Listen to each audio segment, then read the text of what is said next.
Startup ideas.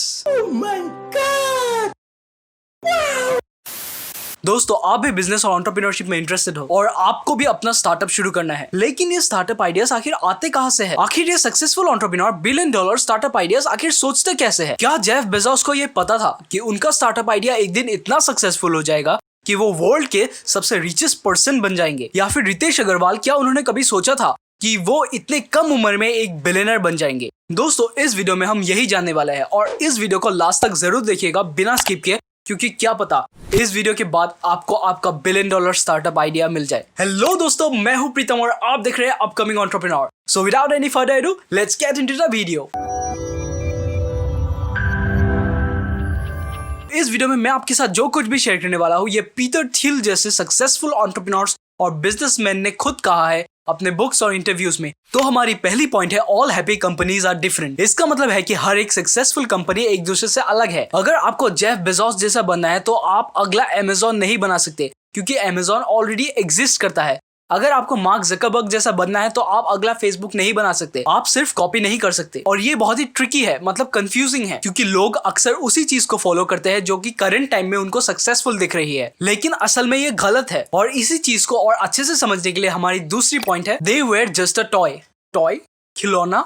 हाँ, खिलौना। ये सक्सेसफुल कंपनी जैसे कि अमेज़न या फेसबुक जब ये शुरू हुए थे, ये सिर्फ एक खिलौना थे। या फिर कोई भी सक्सेसफुल स्टार्टअप आइडिया जब शुरू होता है तब वो सिर्फ खिलौना होता है। फेसबुक आज जो है वो जब स्टार्ट हुआ था तब वो वैसा नहीं था। फेसबुक सिर्फ एक हॉट और नॉट एक ऐप था जिसमें आप लड़कियों को रेट कर सकते थे उनके लुक्स के ऊपर, और जो कि एक फ्लॉप था। फिर वो धीरे धीरे इवॉल्व हुआ, फिर उसने सोशल नीड्स को फुलफिल किया और उसने एक गैप को सॉल्व किया। उसके बाद फेसबुक आज जितनी सक्सेसफुल है उतनी बन सकी है। तो अगर आप आज फेसबुक को सक्सेसफुल देख के आप फेसबुक जैसी कंपनी स्टार्ट करना चाहते हो तो आपको ये बात ध्यान में रखनी है कि फेसबुक जब शुरू हुआ था तब वो वैसा नहीं था, वो एक फ्लॉप आइडिया था। वैसे ही जब अमेज़न शुरू हुआ था तब जेफ बेजोस ने देखा था कि इंटरनेट बहुत ही बूम कर रहा है और तब उन्होंने डिसाइड किया कि वो एक ऑनलाइन बुक सेलिंग साइट शुरू करेंगे। लेकिन आज अगर आप अमेज़न पे जाए तो आपको हर चीज मिलेगी, लेकिन तब वो वैसा नहीं था। तब अमेज़न पे कोई ऑर्डर भी नहीं आते थे। और मैंने एक इंटरव्यू में देखा कि जेफ बेजोस ने खुद कहा था कि उनके पास कोई भी ऑर्डर नहीं आता था, और अगर कोई ऑर्डर आता भी था वो उनके रिश्तेदार या दोस्त ऑर्डर करते थे ताकि उनको बुरा ना लगे। क्रिस डिक्सन कहते हैं, the disruptive startup ideas are hard to spot because when they start